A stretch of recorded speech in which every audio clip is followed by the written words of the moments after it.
Je viens te célébrer ce matin. Je viens te glorifier ce matin. Je viens t'adorer ce matin. Seigneur, merci. Merci car tu es là. Merci car tu nous écoutes.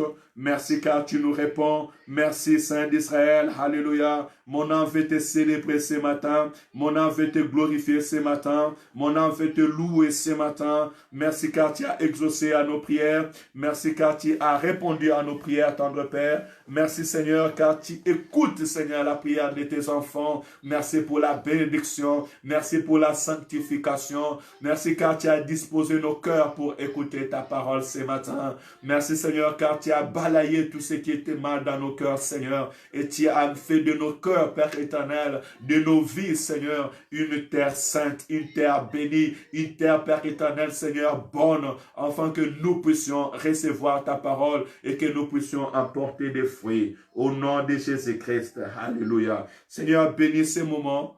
Parle-nous encore ces moments. Nous voulons écouter ta voix. Nous voulons être instruits par toi, Seigneur. Au nom de Jésus-Christ.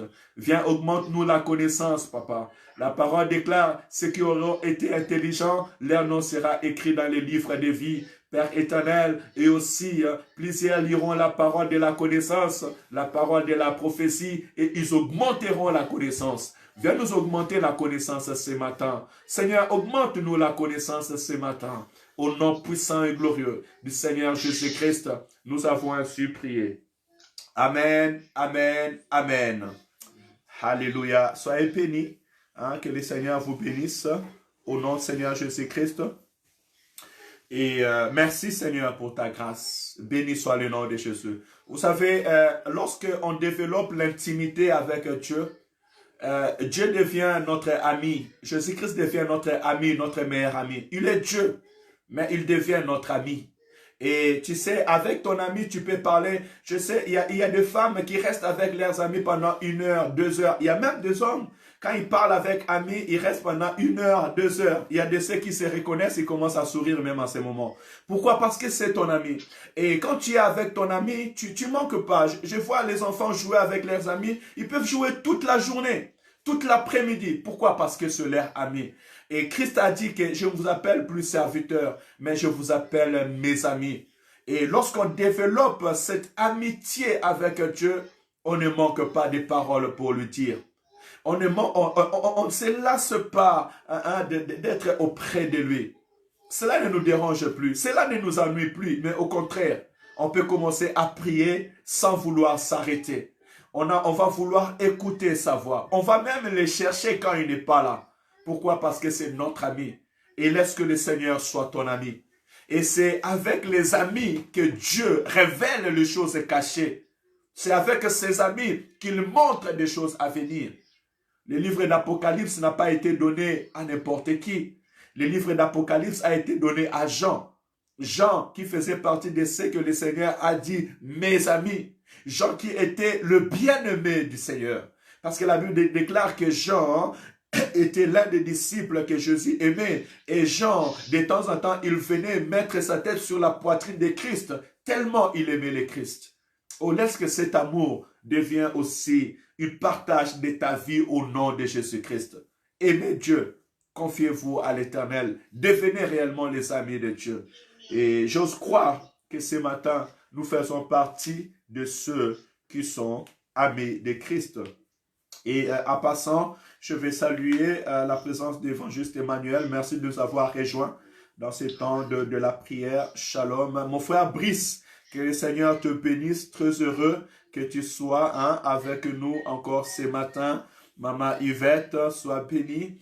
Et tous ceux qui nous ont rejoints, il y a ceux que je vois et ceux que je ne vois pas parce qu'il y a plusieurs plateformes, plusieurs connexions. Mais que le Seigneur vous bénisse abondamment. Ceux qui sont en Facebook, partagez, n'hésitez pas à les partager afin que plusieurs personnes puissent bénéficier.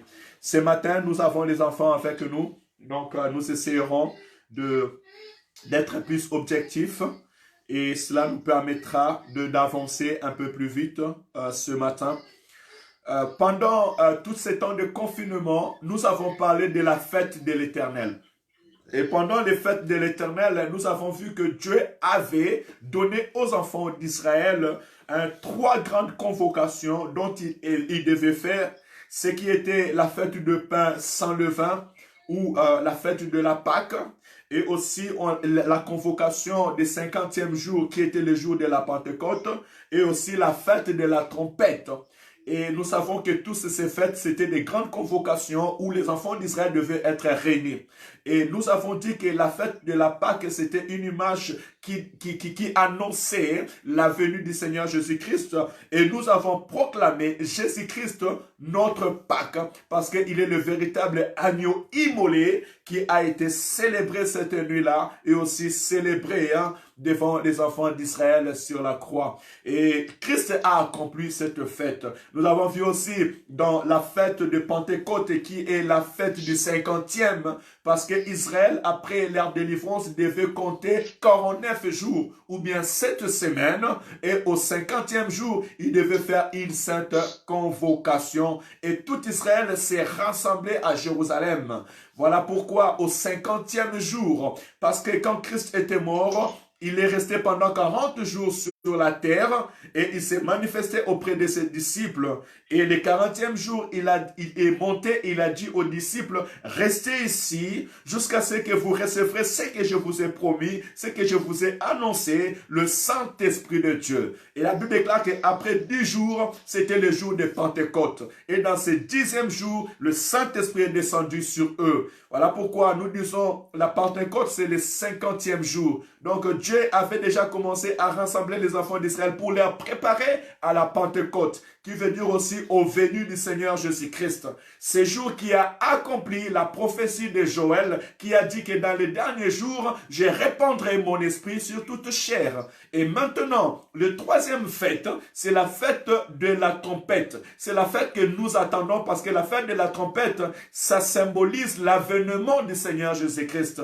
Nous savons que lorsque le Seigneur va venir, son premier retour, il s'arrêtera dans les airs. Il ne descendra pas sur la terre. Il n'ira pas.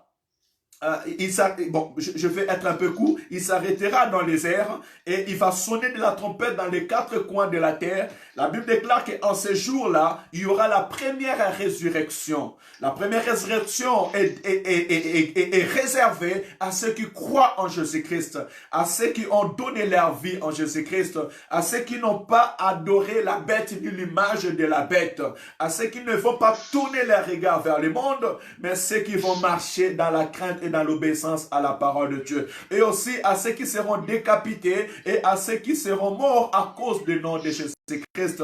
Ensemble avec nous les vivants qui seront dans cette génération, si c'est notre génération, ou la génération de nos enfants, ou les générations futures, nous porterons les corps des anges et ensemble nous irons avec les seigneurs. Donc ce sont les 3 grandes fêtes et nous avons parlé de ces grandes fêtes pour dire au peuple de Dieu et aux nations et que Israël, c'est comme la boussole ou bien l'horloge du monde. Quand nous voyons des choses qui s'est passées et qui se passent, nous pouvons aussi lire les signes des temps. Et puisque les 2 fêtes sont déjà accomplies, la 3e fête, la fête de la trompette, n'est pas encore accomplie et nous attendons cette fête qui symbolise le revenu de notre Seigneur et Sauveur Jésus-Christ. Et plus loin, directement, dans le mois de mars, nous avons parlé sur la bête. On a dit qui est la bête et aussi pourquoi les mondes vont l'adorer. Pourquoi? Parce que la Bible déclare dans Apocalypse chapitre 20, verset 4, et que devant le trône de l'Éternel, il y aura des personnes qui seront enlevées pour fêter le millénaire avec notre Seigneur et Sauveur Jésus-Christ. Vous me comprenez les enfants quand je parle? Très bien. Si vous me comprenez, c'est que tout le monde peut me comprendre ce matin. Sois béni, Abbesse.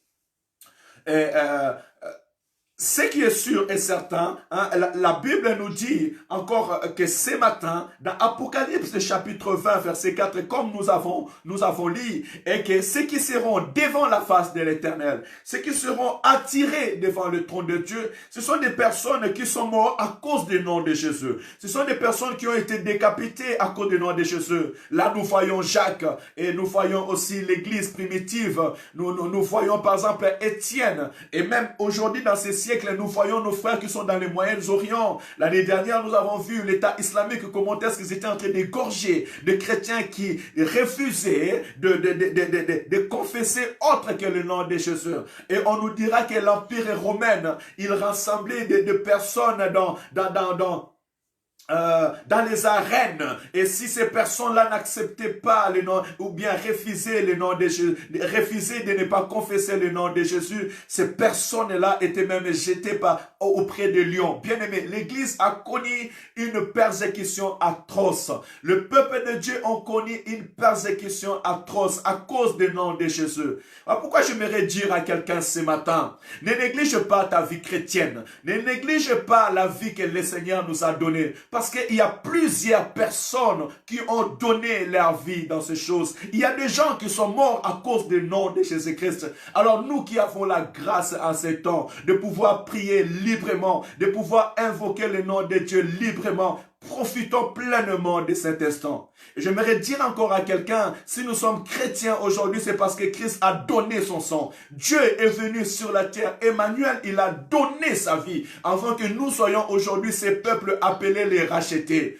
Aujourd'hui, nous sommes devenus ces peuples qui se préparent à la rencontre de l'époux. La Bible déclare, ça sera seulement ce peuple qui seront enlevés. Et aussi ceux qui n'auront pas adoré la bête, ni se prosterner devant l'image de la bête, qui n'auront pas les signes de la bête dans leur front et dans leurs mains. Et on nous a dit que ce signe, c'est 666, qui est le chiffre d'un homme. Voilà pourquoi aujourd'hui nous voulons dire ceci. Bien-aimés, remplissez-vous de la sagesse et de l'intelligence. Augmentez la connaissance, afin que le monde ne peut pas vous tromper. Vous ne verrez pas les 666 comme ça visible, parce que le diable va utiliser la ruse pour se manifester. Qu'on ne te dit pas qu'avant que tu puisses aller travailler, il faut que tu puisses faire un pacte avec le diable. Si dans ton entreprise, le chef d'entreprise, lui, il est un franc-maçon et il veut t'obliger à entrer dans les loges pour pouvoir travailler, refuse cela. Parce que la Bible dit que dans les derniers temps, on ne pourra ni acheter, ni vendre s'il n'y a pas les signes de la bête.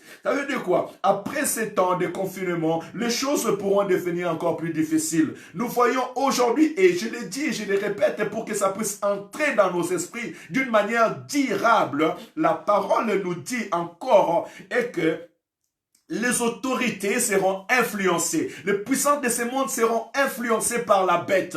La bête qui est l'image d'un démon qui est sorti de l'abîme et que le diable a investi d'autorité et de puissance pour blasphémer contre Dieu et attaquer l'église et faire la guerre aux saints. Éveillez-vous, bien-aimés. Quand tu vois quelqu'un en train d'insulter Dieu, quand tu vois quelqu'un, parce que blasphémer, c'est quoi? Blasphémer, c'est insulter Dieu. Blasphémer, c'est dire du mal à l'éternel Dieu. C'est déconsidérer Dieu. Quand un homme ou les scientifiques viennent nous dire qu'ils peuvent mettre la puce dans le cerveau de nos enfants pour leur augmenter une quotient intellectuelle, qu'est-ce qu'il veut dire? Notre Dieu est incapable. Dieu a créé l'homme, n'a-t-il pas donné de l'intelligence? Non, nous savons que la Bible dit, il est l'Éternel qui met l'intelligence dans l'esprit de l'homme. L'homme n'a pas besoin de devenir un robot, un homme qui devient comme une machine, qu'on puisse mettre les plombs ou de particules électroniques dans son corps, des micro-organiques dans son corps pour pouvoir les contrôler. Nous ne voulons pas tomber dans cette piège. Voilà pourquoi j'appellerai le peuple de Dieu à rester éveillé. Suivez les informations. Suivez la technologie. Cherchez à comprendre comment est-ce que la technologie est. Aujourd'hui, par exemple, quand nous lisons les livres de Matthieu, Christ dit dans Matthieu chapitre 24, je pense qu'au verset 13, si j'ai bonne mémoire, entre 13 et 14, il dit que cette bonne nouvelle du royaume de Dieu sera prêchée dans le monde entier pour servir de témoignage. Alors viendra la fin. Mais aujourd'hui, regardez par exemple à travers Facebook, à travers WhatsApp, à travers Messenger, à travers Zoom, je peux parler à plusieurs personnes. Ma belle famille au Congo me suit ici, mes frères et sœurs qui sont vers Bordeaux, qui sont dans l'autre côté, nous pouvons nous suivre les uns les autres. C'est un impact. On peut arriver à toucher la planète entière dans une seule seconde. Or, quand le Seigneur Jésus disait ces choses, il les disait avec ses disciples. Ils étaient dans une montagne limitée. Mais cette puissance est épanouie. Aujourd'hui, nous arrivons à évangéliser le monde entier dans 1 minute. La dernière fois, j'ai eu un appel d'un pasteur qui est au Canada qui me disait de prier pour les groupes. Cela veut dire que je peux être chez moi à Saint-Étienne, mais je suis en train de prier pour un peuple qui est au Canada. Pour nous dire quoi? Pour nous dire qu'aujourd'hui, à travers la technologie, l'œuvre de Dieu peut aussi avancer. C'est pour cela que je dis au peuple de Dieu que nous devons tous rester éveillés pour savoir comment est-ce que le monde est en train de tourner. Ne néglige pas à suivre les informations, ne néglige pas à te cultiver, parce que ce sont ces moyens-là qui te permettra aussi de savoir les choses qui se passent dans le temps. Il est très important. Mais maintenant, ce matin, après avoir appris toutes ces choses, et comme aujourd'hui, c'est un dimanche, et je prie le Seigneur que c'est le dernier dimanche, disons qu'on fait notre culte ici à la maison. Et rassurez-vous, nous aurons nos prières quotidiennes de tous les jours en ligne. Hein, mais le culte, nous commencerons à les faire à l'église, mais nous garderons quand même les directs pour ceux qui sont loin, qui ne peuvent pas être avec nous dans la ville de Saint-Étienne. Qu'est-ce que nous avons appris après toutes ces choses? Quelle attitude nous pouvons prendre? Parce qu'aujourd'hui, le monde vient d'avoir une grande leçon, comme je disais hier, et que toutes les choses peuvent s'arrêter. Et cela a été un avant-goût, à savoir qu'un jour, le ciel et la terre passera, mais la parole de Dieu ne passera point. Qu'est-ce que nous avons appris? Qu'est-ce que nos enfants ont reçu comme leçon? Qu'est-ce que les autorités de ce monde ont appris? Il y a des personnes, avant ce confinement, ils n'avaient même pas le temps pour leur famille. Ils n'avaient même pas le temps pour prier. Leur excuse, c'était le travail. Leur excuse, c'était leur projet. Leur excuse était leur voyage. Il y a d'autres même qui ont été obligés de rester loin. Pourquoi? Parce qu'ils avaient mis leur travail, leur projet en avant et ils se sont vus retrouvés coincés, éloignés de leur famille pendant 3 mois, 4 mois. J'espère que nous avons pris connaissance que ce que Dieu a fait est le sacré. Et le meilleur, c'est ta vie, c'est ta santé avec Dieu, c'est ta communion avec Dieu. Quand nous avons vu les autorités, le ministre et le président dire que nous ne sommes plus au contrôle, j'ai vu le premier ministre italien pleurer, diront que ces choses nous dépassent, on n'est plus au contrôle de cela. Notre soutien ne peut que venir de l'Éternel, Yahweh. Que ces choses nous donnent la sagesse et l'intelligence. Qu'au-delà de tout problème, de tout souci, il y a un Dieu qui peut apporter toutes choses. L'homme est limité, mais notre Dieu n'est pas limité. Alors, qu'est-ce que je peux te dire ce matin? Moi, personnellement, étant qu'homme, je sais que tu as plus d'intelligence que moi. Mais la parole de l'Éternel ce matin peut nous dire. Voilà pourquoi je dis ce matin, l'évangile éternel, c'est l'évangile des anges. Lorsque Jean a eu la vision dans l'île de Patmos sur les temps de la fin, en Apocalypse 13 et directement Apocalypse 14, Jean aussi a attendu l'évangile des anges, la bonne nouvelle. Parce que quand je parle de l'évangile c'est la bonne nouvelle. L'évangile, c'est la vie et l'enseignement du Seigneur Jésus-Christ. Et dans la Bible, nous avons les 4 évangiles qui ont été gardés dans les canons. On a par exemple l'évangile de Matthieu, l'évangile de Marc, l'évangile de Luc et l'évangile de Jean. Qui sont ces personnes? Ce sont des personnes qui nous ont enseigné l'enseignement de Christ, qui ont témoigné la vie du Seigneur Jésus-Christ et ce que le Seigneur leur a enseigné. Et je vous encourage, comme nous encourageons toute l'Église, à lire la parole, à lire les évangiles pour apprendre. Et cela, c'était pour apprendre sur la terre. Mais on voit par exemple Jean. Jean, aujourd'hui, qui va nous aider dans les livres d'Apocalypse. Jean ne s'est pas limité seulement dans l'évangile de la vie du Seigneur Jésus-Christ et ce qu'il a fait, mais Jean nous a enseigné aussi sur les choses à venir. Et Jean, ce matin, vient nous faire monter en spiritualité pour nous dire dans les lieux célestes, dans l'évangile éternel, ce qui est annoncé. Et l'évangile éternel, c'est tout simplement la bonne nouvelle qui annonce les anges pour l'humanité et cette bonne nouvelle qui a une essence éternelle.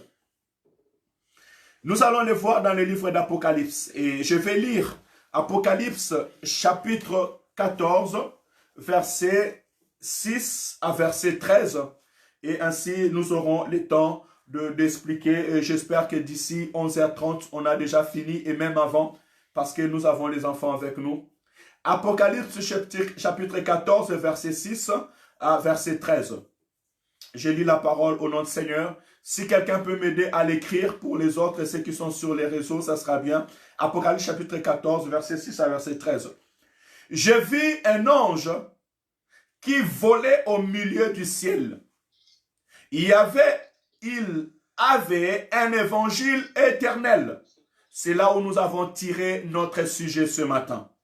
Il avait un évangile éternel à toutes, pour l'annoncer aux habitants de la terre, à toute nation, à toute tribu, à toute voix forte.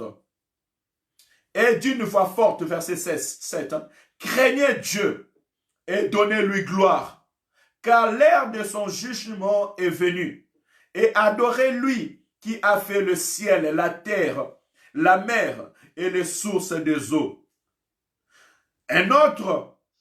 Un second ange suivit en disant, elle est tombée Babylone la grande, qui a abrévé toutes les nations du vin de la fureur de sa bouche. Verset 9.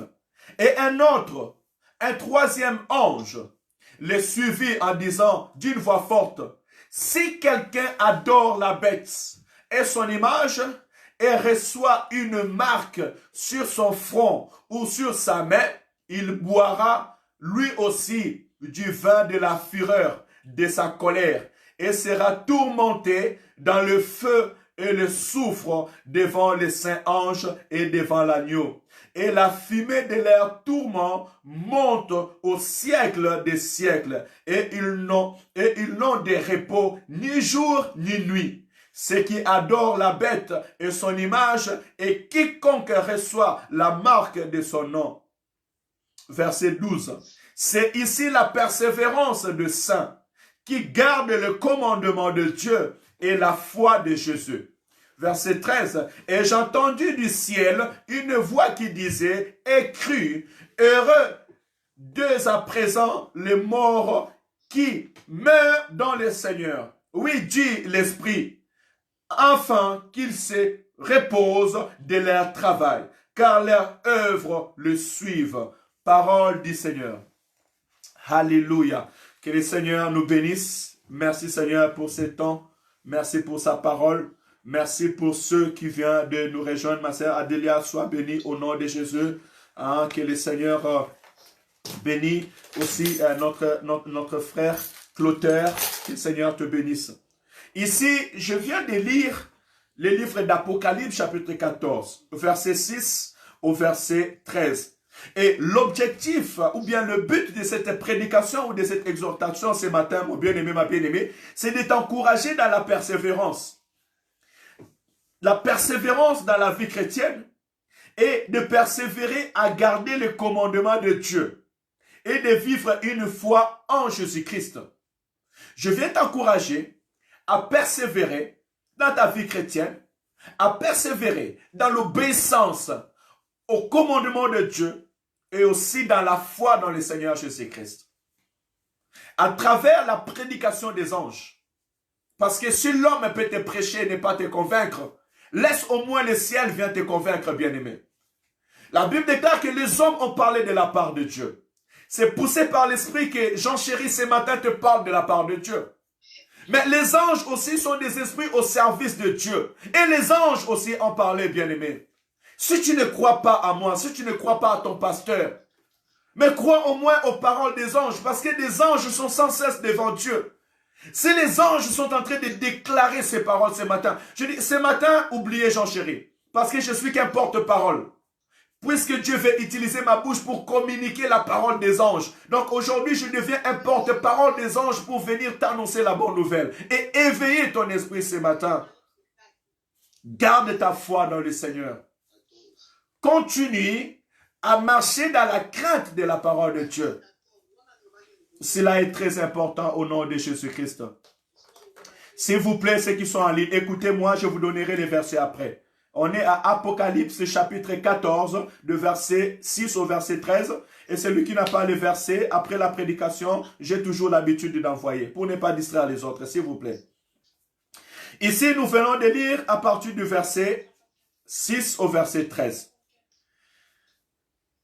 Je viens de dire tout à l'heure que l'évangile, c'est la vie ou c'est l'enseignement du Seigneur Jésus-Christ. L'évangile, c'est la bonne nouvelle du Seigneur Jésus-Christ.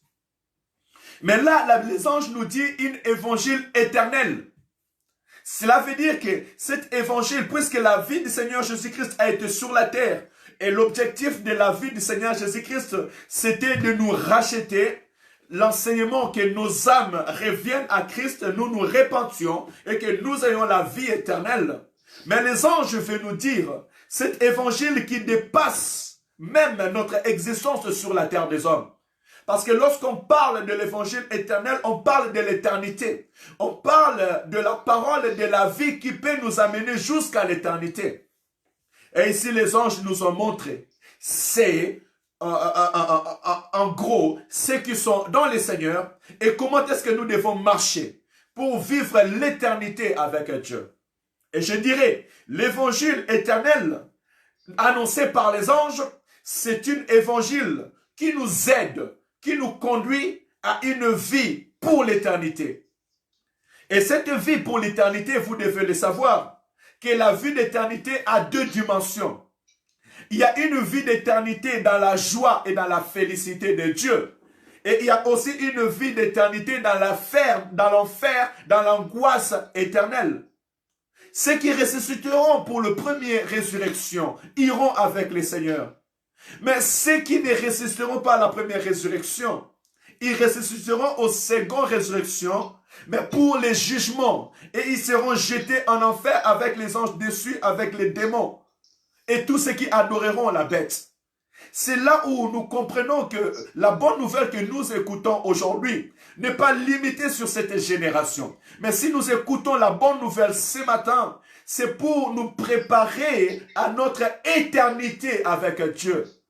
Voilà pourquoi Christ a dit que dans les derniers jours, il n'y aura ni homme ni femme, mais tous nous porterons les corps des anges. Pourquoi? Parce que nous porterons les corps des anges pour vivre l'éternité avec Dieu. Dieu est en train de préparer l'éternité pour une femme ce matin. Dieu est en train de préparer l'éternité pour une homme ce matin. Je me rappeler à l'église que nous sommes que le pèlerin. De la même manière que Israël a passé dans le désert pour entrer dans Canaan, nous aussi nous passerons sur cette terre pour aller dans notre véritable Canaan, la nouvelle Jérusalem, le tabernacle de Dieu avec son peuple. Et Christ dit, si cela n'était pas vrai, j'en ai pas à vous annoncer. Mais pour cela, écoutez ce que les anges nous disent.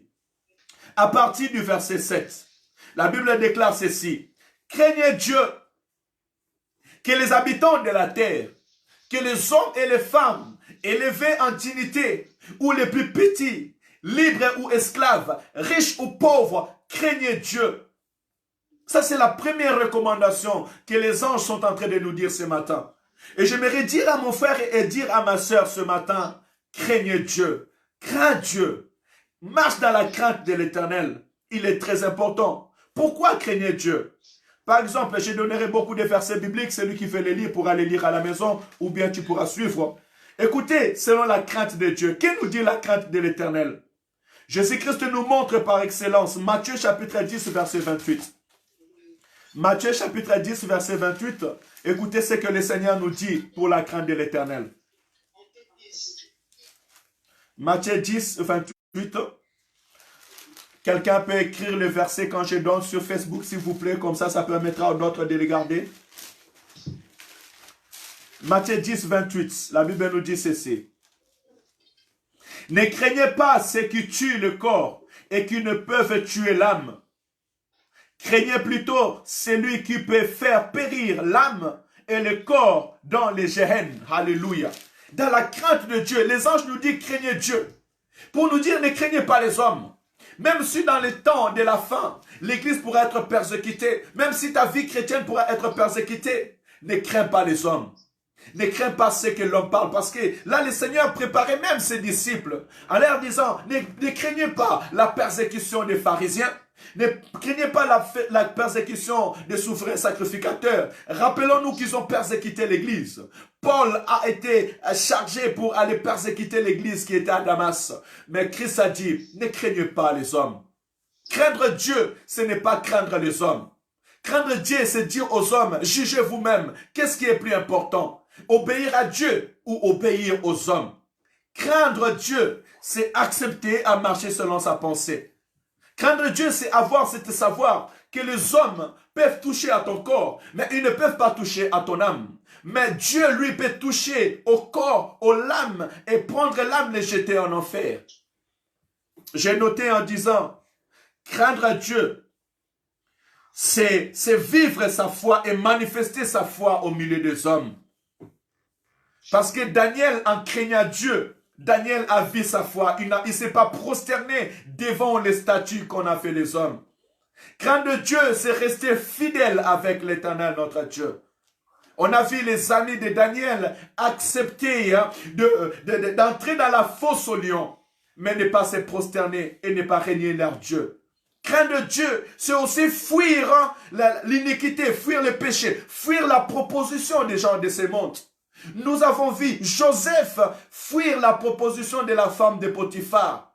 La femme de Potiphar a dit à Joseph, voici ma maison, mon mari t'a tout donné.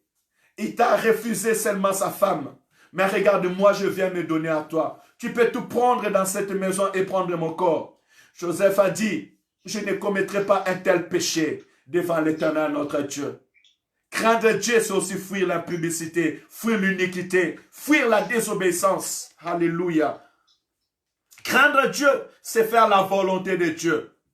Christ a dit, Père, non pas ma volonté, mais ta volonté. Celui qui craint Dieu, c'est celui qui fait la volonté de Dieu. Écoutez, craindre Dieu aussi, c'est vivre dans la sagesse. Écoutez ce que le psaume est en train de nous dire. Nous sommes tout simplement dans la crainte de l'Éternel. Quelqu'un peut m'écrire, psaume chapitre 111, verset 10. J'avais dit, je donnerai beaucoup de versets pour nous servir de moyens. Psaume chapitre 110, verset 10. La Bible nous dit ceci. Psaume 110, verset 10. Non, pardon, psaume 111, pardon, j'ai dit 110. Psaume 111, verset 10. Psaume 111, verset 10. La crainte de l'Éternel est le commencement de la sagesse. Alléluia. Tous ceux qui l'observent ont un raisonnement saint. Sa gloire subsiste à jamais. Alléluia. Craindre Dieu, c'est vivre intelligent. Craindre Dieu, c'est vivre dans la sagesse et dans l'intelligence. Le monde pourront se moquer de toi. Dire, mais celui-là, il vit à l'ancienne. D'autres diront encore, il est radical.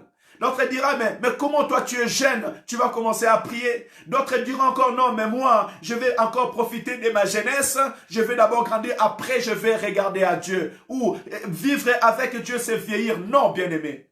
Craindre Dieu, c'est vivre dans la sagesse. Parce que la crainte de l'Éternel est le commencement de la sagesse, nous dit la Bible. Mais plus loin encore, il dit, tous ceux qui l'observent ont une raison saine. Craindre Dieu, c'est avoir une raison saine. Craindre Dieu ou bien observer la crainte de l'Éternel, c'est avoir une raison saine. Voilà pourquoi celui qui marche avec Dieu, celui qui marche dans la crainte de l'Éternel, il marche avec un esprit saint. Il n'a pas de soucis avec Dieu. Il marche avec une communion sainte avec l'Éternel. Je t'encourage ce matin de vivre dans la sagesse et de l'intelligence. La Bible nous dit aussi que la crainte de l'Éternel est le commencement de la science, de la sagesse de peuple de Dieu. Écoutez, lisons par exemple le livre de Job. Qu'est-ce que Job nous dit? Job chapitre 28, verset 28. Excusez-moi, je vais un peu vite pour que nos enfants ne soient pas fatigués et aussi pour gagner du temps. Job chapitre 28, verset 28.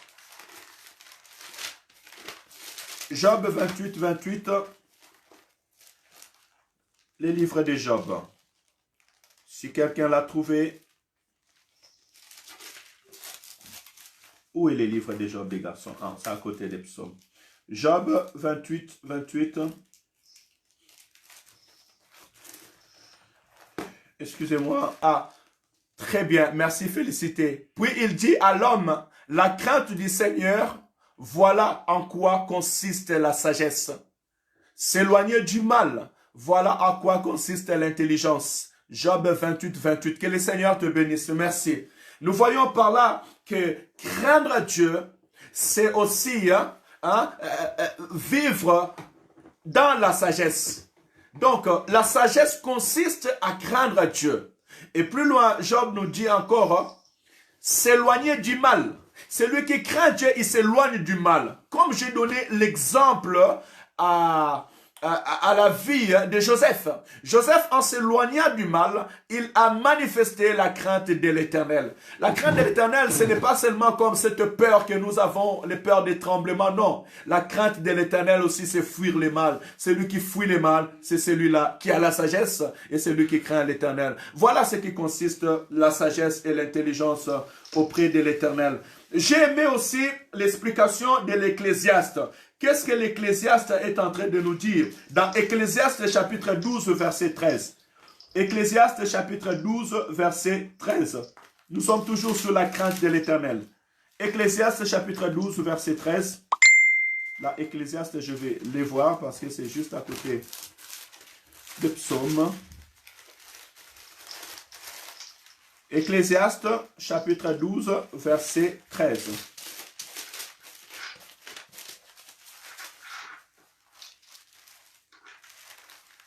L'Éternel.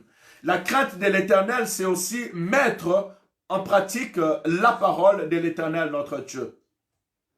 Je vais nous donner aussi Deutéronome, parce que Ecclésiaste chapitre 12, verset 13 ne m'a pas trop convaincu. Deutéronome chapitre 4, verset 6. Deutéronome chapitre 4, verset 6. Que me dit la parole de Dieu?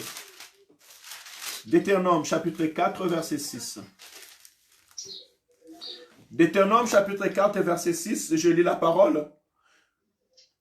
Vous les observerez et vous les mettrez en pratique, car ce sera là votre sagesse et votre intelligence aux yeux du peuple, qui entendront parler de toutes ces lois et qui diront, cette grande nation est un peuple absolument sage et intelligent. Amen. Là, je préfère Deutéronome à la place d'Ecclésiaste, parce que le terme d'Ecclésiaste est parti loin.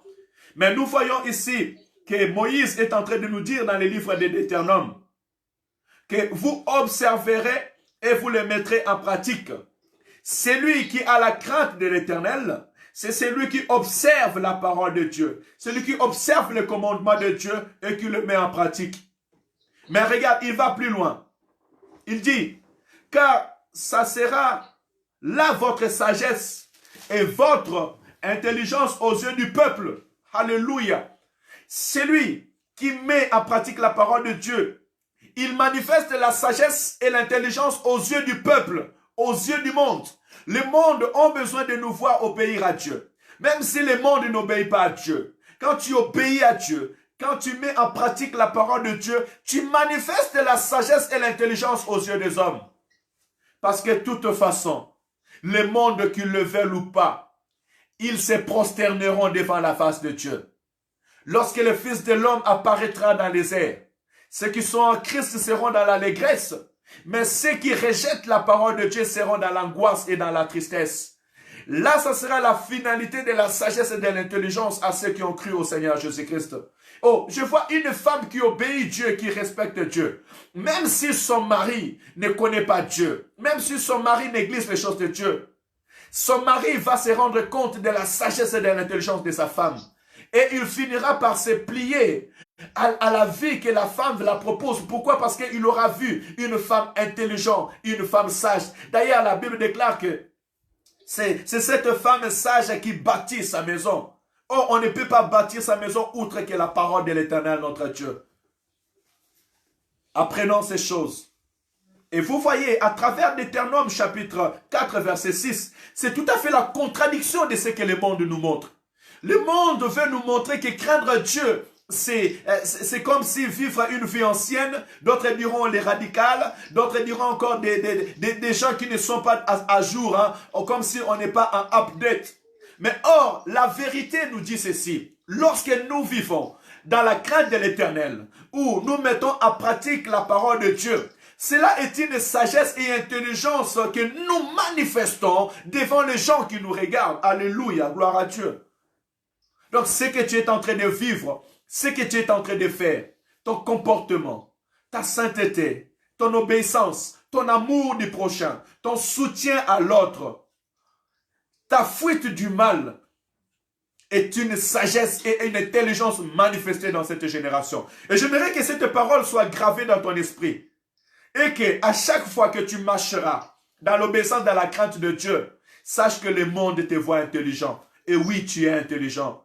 Parce qu'au jour d'aujourd'hui, les hommes, quand ils veulent se marier, ils vont aller chercher, mais est-ce que cette fille, elle a un bon comportement? Est-ce que cette fille, elle marche bien? Nous avons vu des hommes païens venir chercher des filles à l'église. Pourquoi? Parce que c'était le temps de se marier. Ils vont se dire, mais la fille qui craint Dieu, qui obéit à Dieu, pour moi sera bien. Il n'est pas allé chercher marier la fille qu'il a vue dans les boîtes de nuit. Parce qu'il a dit que cette fille qui vit dans les boîtes de nuit, de la manière dont elle se comporte, elle va me prendre la tête.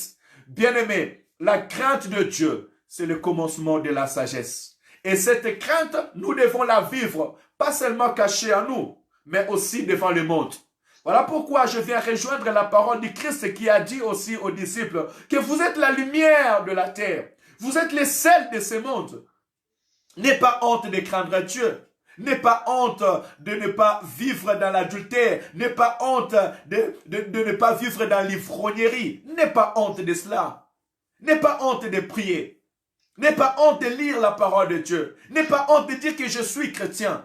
Parce que c'est un signe de sagesse et d'intelligence devant les hommes. Nous allons avancer. Là, nous avons vu ces choses et je vous encouragerai aussi à lire par exemple Josué chapitre 1, versets 7 à 8. Et vous verrez ce que le Seigneur est en train aussi de dire à Josué sur ce qui concerne la crainte de Dieu. Je pense que sur cette première recommandation des anges, nous avons vu comment est-ce que Dieu est en train de nous montrer c'est quoi la crainte de Dieu. Et lorsque les anges nous disent craignons Dieu, nous devons associer toutes ces choses. Et si je peux signifier la crainte de Dieu ce matin, c'est l'observation de la parole de Dieu et sa mise en pratique. La crainte de Dieu, c'est vivre dans la sagesse et dans l'intelligence. Et c'est vrai, une femme qui vit dans la sagesse, un homme qui vit dans la sagesse, c'est un homme qui ne va pas aller tromper son mari ou tromper sa femme à cause de petites choses. C'est un enfant qui ne va pas mentir à cause des biscuits ou des bonbons. C'est un homme qui ne va pas aller voler pour satisfaire sa faim d'une seconde après se retrouver en prison. Ce sont des hommes, des jeunes hommes, des jeunes femmes qui ne vont pas aller vendre de la drogue pour prendre de l'argent vite, non. Ce n'est pas quelqu'un qui va aller vendre son âme aux occultes ou chez les féticheurs pour avoir de l'onction, de grâce et vendre sa vie en enfer. Non. Ceux qui vivent dans la sagesse, c'est ceux qui s'attendent à la volonté de Dieu, qui disent Seigneur que ta volonté soit faite. Ceux qui vivent dans la crainte, c'est ceux qui espèrent dans l'éternel Dieu. Nous allons avancer. Nous continuons aux deuxièmes paroles des anges. L'ange lui a dit, Apocalypse, là nous sommes à Apocalypse chapitre 4, verset 7. L'ange a dit ceci. Craignez Dieu et donnez-lui gloire. Lorsque nous craignons Dieu, la Bible nous dit nous devons aussi donner gloire à Dieu. Alléluia. Nous sommes arrivés dans un temps où nous devons donner gloire à Dieu. Le peuple doit donner gloire à Dieu. Laisse que ta vie puisse donner gloire à Dieu. C'est quoi donner gloire à Dieu? Est-ce que ça consiste seulement à dire Alléluia, Hosanna, gloire à Jésus, à prier dans ma maison et sortir? Mais lorsque l'ange dit donner gloire à Dieu, j'ai compris une chose très importante. Quand la prophétie parle, elle parle en deux mots, mais c'est toute une vie. Ça atteint des générations et des générations. L'ange est venu dire à Marie, tu l'appelleras Jésus, car c'est lui qui sauvera son peuple de ses péchés. C'est fini. L'ange est parti. Mais or, quand Jésus est venu, Jésus est né à Bethléem. Jésus a grandi. À 12 ans, il était dans le temple. Il a prêché la bonne nouvelle. Il a multiplié le pain. Il a ressuscité les morts. Il a donné la vie à ceux qui avaient faim, la vie aux aveugles. Il est parti mourir sur la croix. Il est ressuscité le troisième jour. Il est monté. Il nous a envoyé le Saint-Esprit. À une seule phrase, il sauvera son peuple. Toute une vie s'est étalée. Donc, quand l'ange nous dit « donnez-lui gloire », c'est une vie complètement. Comment je vais donner gloire à Dieu? Comment ma vie va être une gloire que je donne à Dieu? Jésus-Christ peut nous enseigner cela dans Jean 14, chapitre 13. Qu'est-ce nous dit Jean 14, chapitre 13? Et je pense qu'à travers ce verset, je pourrais un petit peu donner une définition d'une vie qui donne gloire à Dieu. Jean 14, 13.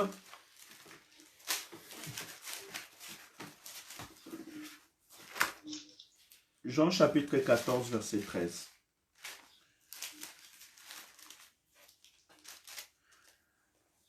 Jean chapitre 14, verset 13, il dit, « Et tout ce que vous demanderez à mon nom, je le ferai afin que le Père soit glorifié dans le Fils. » Alléluia. Tout ce que vous ferez, ou tout ce que vous demanderez à mon nom, je le ferai afin que le Père soit glorifié dans le Fils. Ici, Christ nous montre comment est-ce que Dieu pourra être glorifié. En disant que tout ce que nous demanderons en son nom. Or, comment nous demandons? Nous demandons dans la prière. Cela veut dire que la vie de l'homme sur la terre qui rend gloire à Dieu, c'est la vie de l'homme qui prie. Tu donnes gloire à Dieu lorsque tu es en train de prier. Or, la Bible me ira plus loin encore, me dira, ne vous inquiétez de rien. Mais en toutes circonstances, faites connaître à Dieu vos besoins par des prières, des supplications et des actions de grâce. Et la paix de Dieu qui surpasse toute intelligence gardera vos pensées dans le Seigneur. Cela veut dire quoi? Et que la vie qui donne la gloire à Dieu, c'est la vie qui s'attend à l'Éternel, qui a confiance en Dieu. Dans ta vie, tu donneras gloire à Dieu si tu mettras ta confiance dans le Seigneur.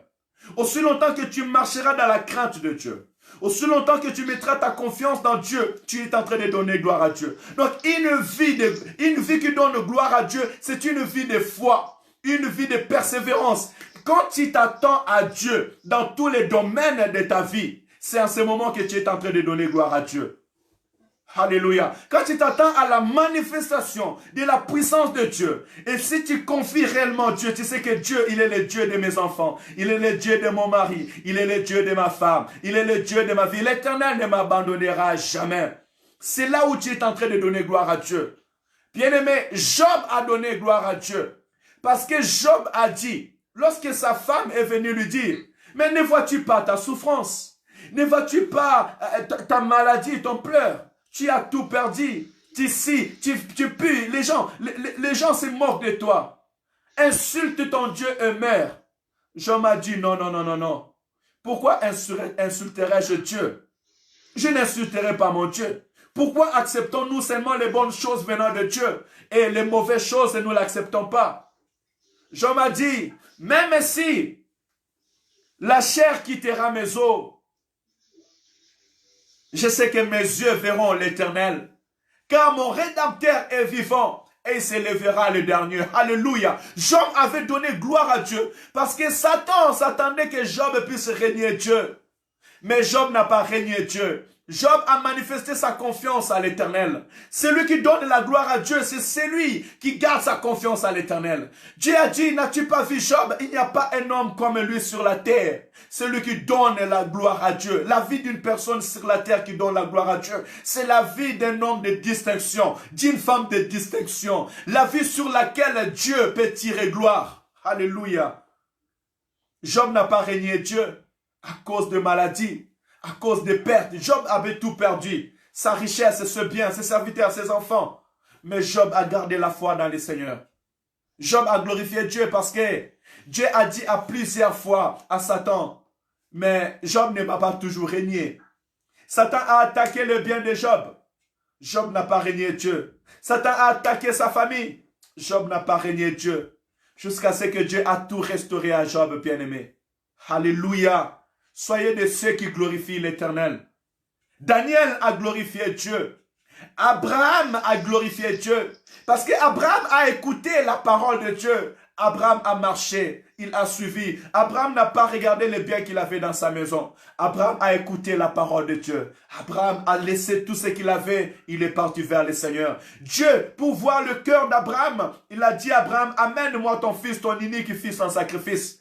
Abraham n'a pas endurci son cœur. Abraham savait que le Dieu qui m'a donné Isaac, il est le même Dieu qui pourvoira à sa montagne. Et quand Isaac a demandé, mais papa, je vois les bois, je vois le feu, mais je ne suis pas en train de voir les sacrifices. Où est l'agneau? Abraham a dit, sur la montagne de l'Éternel, l'Éternel pourverra.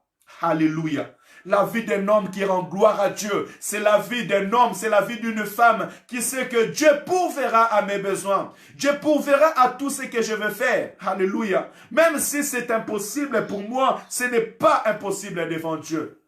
C'est ainsi les hommes et les femmes qui rendent gloire à Dieu. Où est ta confiance? En qui tu mets ta confiance?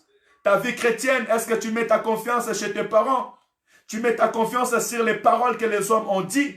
Ou tu mets ta confiance dans la parole de Dieu? Ceux qui donnent la gloire à Dieu, ce sont ceux qui mettent leur confiance au nom de Jésus-Christ de Nazareth. Alléluia.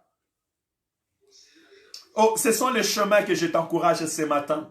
Et c'est ce qu'on a appelé ce matin l'évangile éternel. C'est la parole qui vient du ciel, qui permet à l'homme de vivre selon la pensée de Dieu. Soit comme Élie qui avait confiance à l'Éternel. Il pouvait défier les prophètes de Baal. Parce qu'il savait que l'Éternel, son Dieu, est vivant. Alléluia. Soit comme Moïse qui a marché selon la pensée de Dieu. Daniel dans la fosse au lion, il avait confiance à l'Éternel. Les amis de Daniel dans la fournaise ardente, ils avaient confiance à l'Éternel. Ainsi est la vie de l'homme qui glorifie Dieu. Et si je peux donner une petite phrase sur ce point, je dirais que donner gloire à Dieu dans sa vie, c'est vivre dans la foi. C'est espérer dans l'Éternel. C'est avoir confiance totale à Dieu. Persévérer dans sa vie chrétienne. Les anges nous disent encore une chose encore très importante. Ça, c'est le premier ange. Hein? Et je ne sais pas si j'aurai le temps de dire les paroles du deuxième ange. Et si je n'ai pas le temps, je donnerai ça le dimanche prochain. L'ange de l'Éternel dit encore ceci. Craignez Dieu, donnez-lui gloire et adorez celui qui a fait le ciel, la terre, la mer et les sources des eaux. Alléluia. Je pense que je vais m'arrêter par là aujourd'hui et le dimanche prochain nous continuerons parce que nous avons les enfants. On va garder les enfants 1h30, ça sera bien et permettra aussi les mamans d'aller préparer autre. Le troisième point, c'est que l'ange vient nous dire encore ce matin, est que nous devons adorer celui qui a fait le ciel, la terre, la mer, les sources des eaux. Qu'est-ce que la Bible veut nous montrer par là? Premièrement, les anges viennent nous montrer que nous devons reconnaître que ce Dieu qui a créé le ciel et la terre. Parce que dans cette génération, les sciences de ce monde nous ont dit que la terre a été créée par un blim-blim, une grande catastrophe, par un changement d'atmosphère et autres. Ils ont du mal à attester que le ciel et la terre a un créateur, une personne l'a créé. Mais les anges dans le ciel nous disent que c'est Dieu qui a créé le ciel et la terre. Et nous devons l'adorer étant que créateur. Un homme sur la terre, les rachetés, adore Dieu parce qu'il est le créateur de toutes choses. C'est lui qui a fait le fondement de la terre. Et nous disons la révélation que Dieu a donnée à Moïse, en disant que au commencement, Dieu créa le ciel et la terre. La terre était informe et vide. Et l'Esprit de Dieu mouvait tout autour de l'abîme. Et l'Éternel a dit que la lumière soit et la lumière fut. L'Éternel a tiré des eaux un étendue sec qu'on a appelé terre. C'est celui qui a placé les astres lumineux, le soleil, la lune, les étoiles pour permettre à l'homme de compter les temps, les époques. Il a séparé les jours et la nuit. Il est l'Éternel Dieu créateur. C'est lui qui a créé les flores et c'est lui qui a créé les faunes. C'est lui qui a créé tous les animaux qui sont dans le champ et tous les animaux qui sont dans l'eau. Celui qui a créé l'homme, il est l'Éternel Dieu. Cela nous est recommandé. Nous sommes ce peuple qui doit croire à cela. Ne crois pas que l'homme est venu des singes. Je dis, l'homme est venu des singes, mais les singes existent toujours. Donc, les métaphores, mais c'est passé dans quelques personnes et pas dans l'autre. Pourquoi cet changement n'a pas été total? Non. Les sciences humaines sont fausses. mais la science de Dieu est vraie. Et j'encourage les enfants, les parents, lisez pour les enfants les livres de Genèse. Que nos enfants grandissent dans cette connaissance parce que dans l'évangile éternel, c'est les anges qui le disent. Sachez et adorez, célébrez Dieu. Et dans notre adoration, nous devons adorer celui qui a créé le ciel et la terre. Et les anges même le font. Les anges bénissent l'Éternel qui dit que c'est toi qui as créé le ciel et la terre. Tout ce qui existe, existe par toi et pour toi. Alléluia. Lisons Apocalypse chapitre 4 et vous verrez ces choses. Je vous laisserai les lire à la maison. Il est très important que nous, étant peuple, nous puissions adorer l'Éternel, notre Dieu. Célébrer son Saint-Nom. Je vais nous donner 2 versets bibliques. Dans Jérémie chapitre 10, verset 12, pour appuyer ces points, écoutez ce que Jérémie est en train de nous dire sur l'adoration de l'Éternel, notre Dieu. Jérémie 10, 12. Jérémie chapitre 10, verset 12. Si quelqu'un l'a trouvé, il pourra l'écrire en attendant que je puisse le trouver. Jérémie 10.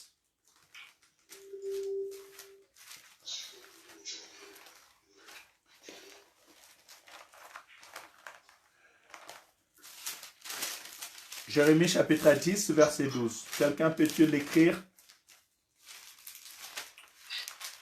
Je suis déjà dans Jérémie 12.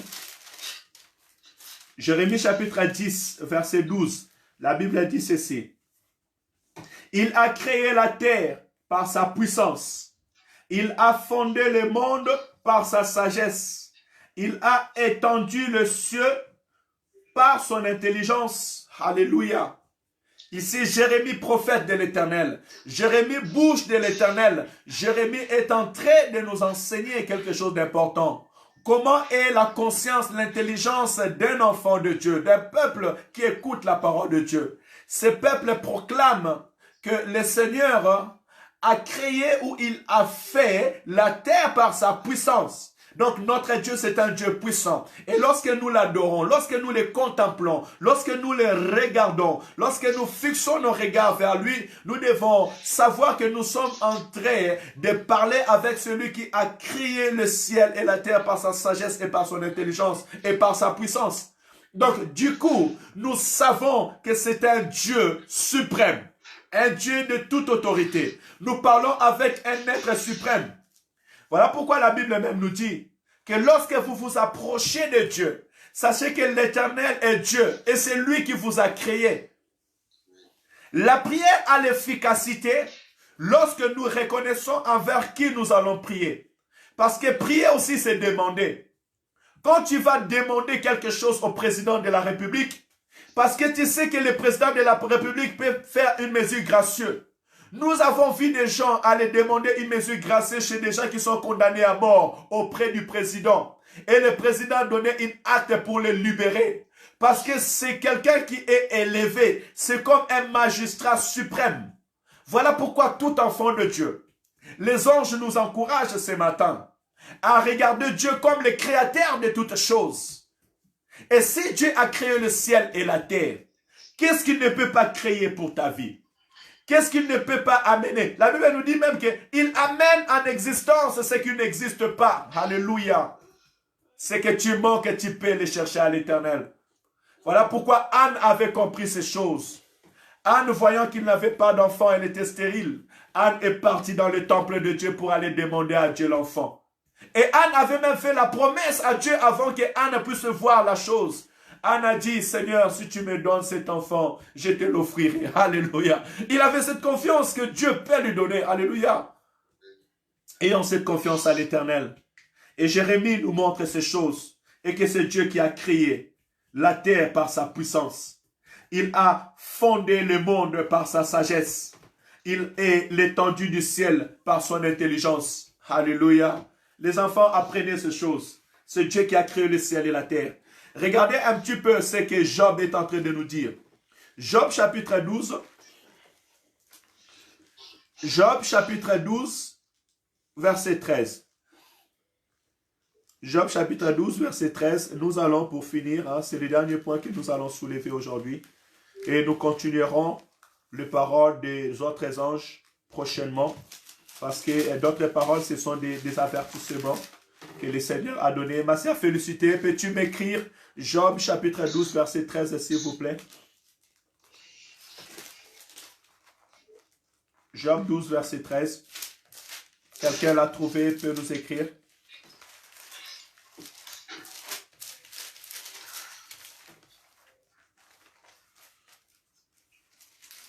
Adorer Dieu, c'est reconnaître aussi qu'il est le créateur de toutes choses.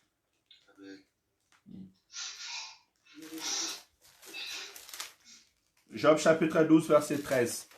Je ne l'ai pas encore reçu. Job, je suis dans Job, ok. Job chapitre 12, verset 13. Très bien, merci. C'est auprès de Dieu que se trouve la sagesse et la puissance. C'est lui qui, à lui appartient les conseils, l'intelligence. Ouais, très bien. Job chapitre 12, verset 13. Je vais lire aussi hein, ma version. Que me dit? En Dieu réside la sagesse, la puissance, le conseil, l'intelligence lui appartiennent. Alléluia. Nous venons voir encore cette parallèle entre ce que nous avons lu dans les livres de Jérémie et aussi dans les livres de Job. Puisque Dieu a créé le ciel et la terre par sa sagesse et par l'intelligence, ici Job nous dit que c'est en Dieu qui réside la sagesse et l'intelligence. En Dieu réside le conseil. Apprenons ces choses et sachant que notre Dieu est le Dieu de la sagesse et de l'intelligence. Et je bénis Dieu parce que même la semaine dernière, nous avons parlé de la science, de la connaissance et du savoir. Et nous avons dit que Dieu peut donner le savoir et l'intelligence à l'homme. Si Dieu a créé le ciel et la terre et tout ce qu'il renferme, ce Dieu-là, il est le Dieu que nous invoquons ce matin. Il est capable de tout créer et de tout faire dans ta vie. Au nom de Jésus-Christ. Laisse que l'Éternel, mon Dieu, le Dieu créateur du ciel et de la terre, puisse être ton Dieu ce matin. Craignez Dieu. Craignez Dieu. Obéissez à la parole de Dieu. Ayez confiance à l'Éternel. C'est ce que je peux nous dire ce matin. Après toute la prédication et les enseignements que nous avons suivis ce matin, apprenons à vivre dans la crainte de Dieu. Observons la parole de Dieu. Tu veux épanouir dans ta vie chrétienne? Tu veux continuer dans cet élan? Observe la parole de Dieu. Mets en pratique la parole de Dieu. Sois différent aux gens de ce monde. Manifeste la sagesse et l'intelligence par rapport aux gens de ce monde. Que ta vie donne gloire à Dieu. Et ta vie donnera gloire à Dieu quand tu tourneras ton regard vers le Seigneur et tu lui feras confiance dans tout ce que tu vas faire. Alléluia. Persévérer dans la vie chrétienne. Persévérer dans la prière. Persévérer dans la lecture de la parole de Dieu. C'est ce que je veux nous encourager ce matin. Parce que dès demain, nous serons dehors. Le dimanche prochain, nous allons nous retrouver. Que cette parole, cet enseignement reste gravé dans nos esprits. Et enseignons la parole de Dieu aussi dans la vie de nos enfants. Que nos enfants grandissent d'une manière durable dans la connaissance de la parole de Dieu. Cela sera notre bénédiction. Je vais m'arrêter aujourd'hui là parce qu'il est déjà 11h35, vu que les enfants sont avec nous. Et le dimanche prochain, Dieu voulant, nous continuerons dans le même thème sur l'évangile, hein, l'évangile éternel, et nous verrons l'avertissement du deuxième ange sur ce qui concerne le jugement. Que le Seigneur nous bénisse. Rendez-vous hein, prochainement. Nous allons prier parce que Dieu, il est l'alpha et l'oméga. Nous avons commencé par la prière et nous allons aussi finir par la prière. Dis à Dieu merci, hein, on va prier. Dis à Dieu merci pour sa parole. Dis à Dieu merci pour ce temps qu'il nous a accordé dans sa présence. Hein, disons à Dieu merci parce que sa parole est succulente dans nos cœurs. Elle vient nous rassasier ce matin. Et prie et dis à Dieu de t'aider aussi dans la vie de la crainte de sa parole. Prie au nom de Jésus. Alléluia. Tendre Père, merci pour ta parole. Merci Seigneur pour la vie. Merci pour ta présence. Merci Seigneur car tu nous as accordé ce matin cette grâce de pouvoir écouter ta voix.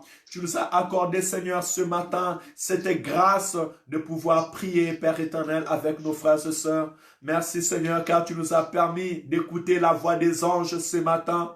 Tu nous as donné la sagesse et l'intelligence ce matin. Et tu nous as montré comment est-ce que tu attendais que nous puissions vivre et faire sur la terre des hommes. Je te célèbre, tendre Père. Je te loue, Dieu de gloire. Je te dis merci pour ton enseignement encore ce matin. Au nom de Jésus-Christ, laisse que la parole que nous avons reçue, Seigneur, soit gravée dans nos esprits, gravée dans nos cœurs et que nous puissions le mettre en pratique. Au nom de Jésus-Christ. Alléluia. Bien-aimé, dis au Saint-Esprit de Dieu de t'aider à marcher dans la crainte de Dieu. Dis au Saint-Esprit de t'aider à mettre en pratique. Que ta vie donne gloire à Dieu. Que le Saint-Esprit t'aide à adorer l'Éternel dans tout ce que tu entreprendras. Prions au nom de Jésus. Alléluia. Saint-Esprit, Esprit consolateur, tu es notre soutien. Tu es celui que le Père a envoyé sur la terre pour venir nous aider dans ces temps. Oui, aide-moi, Seigneur, à craindre Dieu. Aide-moi à marcher dans la crainte et dans l'obéissance à la parole, à mettre en pratique la parole de Dieu. Aide-moi à marcher dans la sagesse et dans l'intelligence, Seigneur de Saint. In the name of Jesus. Saint-Esprit de Dieu, aide-moi à donner gloire au Père. Père Saint, que je me confie en Dieu, que je prie l'Éternel, que mes enfants se confient dans l'Éternel, qu'on ait une totale confiance en toi. Papa, la parole déclare, ne vous inquiétez de rien, mais en toutes circonstances, faites connaître à Dieu vos besoins, par de prières, de supplications et des actions de grâce. Et la paix de Dieu qui surpasse toute intelligence gardera vos pensées dans le Seigneur. Papa, merci, car tu augmentes la sagesse et l'intelligence à ton peuple. Merci car tu nous aides à reconnaître que tu es le créateur du ciel et de la terre. Et aide-nous, Seigneur, à vivre ainsi, au nom de Jésus. Car la parole déclare, quand vous vous approchez de Dieu, sachez que l'Éternel est Dieu et c'est lui qui vous a créé. Tu es le créateur de toutes choses. Nous mettons notre confiance en toi, au nom de Jésus. Alléluia. Seigneur, bénis mon frère. Seigneur, bénis ma sœur. Seigneur, bénis ton église. Papa, tu nous envoies, Père éternel, dans le monde pour que nous puissions prêcher la bonne nouvelle. Nous te prions ce matin de nous garder et de garder la foi, Seigneur. Aide-nous, Père éternel, à persévérer dans la vie chrétienne. Aide-nous à persévérer, Seigneur, dans la garde au commandement de ta parole, Seigneur. Aide-nous à persévérer dans la foi en Jésus-Christ par rapport à tout ce que tu nous as enseigné ce matin. Seigneur, quand nous allons reprendre le chemin, Seigneur, de l'Église, quand nous allons sortir et nous retrouver, Seigneur, laisse que cette parole que tu nous as appris soit manifestée dans la vie de tout un chacun de nous. Au nom puissant et glorieux du Seigneur Jésus-Christ. Papa, donne-nous la force de résister contre le mal. Mais au contraire, Père éternel aussi, nous puissions, Père éternel, montrer notre sagesse et notre intelligence devant les gens, dans l'obéissance de ta parole et dans les craintes de ta parole. Bénis, Seigneur, cette journée. Bénis ce que nous allons manger et boire. Bénis cet après-midi. Bénis la semaine qui va venir, Saint d'Israël. Nous voulons marcher avec toi, faire avec toi. Bénis tous les membres de nos familles, Seigneur. Au nom de Jésus, nous prions pour les saluts des âmes. Nous prions pour la paix au Congo démocratique.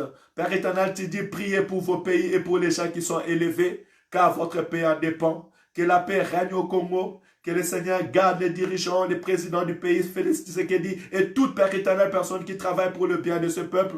Que le Seigneur bénisse les églises. Seigneur, bénis la France, qui est le pays de notre accueil. Bénis les autorités. Influence, Seigneur, ces dirigeants. Que ton esprit, Père éternel, contredise tous les plans de l'ennemi au nom de Jésus. Seigneur, bénis le Cameroun, bénis la Côte d'Ivoire, bénis le Gabon, bénis tous les pays que nous représentons respectifs, Seigneur. Dans le nom de Jésus, bénis le Congo-Brazzaville, Saint d'Israël.